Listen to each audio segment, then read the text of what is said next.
જય ભગવાન મિત્રો, ચોપડા પૂજન જે છે તો ચોપડા પૂજનનો સમય શું છે? તો આજે હું તમને ચોપડા પૂજનનો શુભ સમય બતાવીશ. 20મી તારીખે 20/10/2025 ના દિવસે ચોપડા પૂજન કરવાનું છે પ્રદોષકાલીન ગ્રાહ્ય નિયમ અનુસાર. હવે રહી વાત ચોપડા પૂજનનો શુભ સમય સવારનો કયો છે, બપોરનો કયો છે અને સાંજનો કયો છે. તો સવારના 6:42 થી માંડી સવારે 7:39 ચંદ્રની હોરા છે જે શુભ સમય છે. બીજો સમય સવારે 8:36 થી માંડી અને સવારે 9:33 સમય પણ શુભ છે.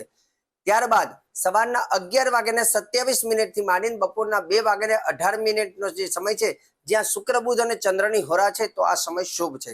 વિજય મુહૂર્તની વાત કરીએ તો એવું કહેવાય છે કે બપોરના 12:12 થી માંડી અને 12:36 સમય જેને વિજય મુહૂર્ત કહેવામાં છે તો એ પણ શુભ છે. સાંજનો સમય સાંજે 6:06 થી માંડી અને રાત્રિના 9:15 જ્યાં શુક્ર બુધ અને ચંદ્રની હોરા છે તો આ સમય પણ તમારા માટે લાભદાયક છે.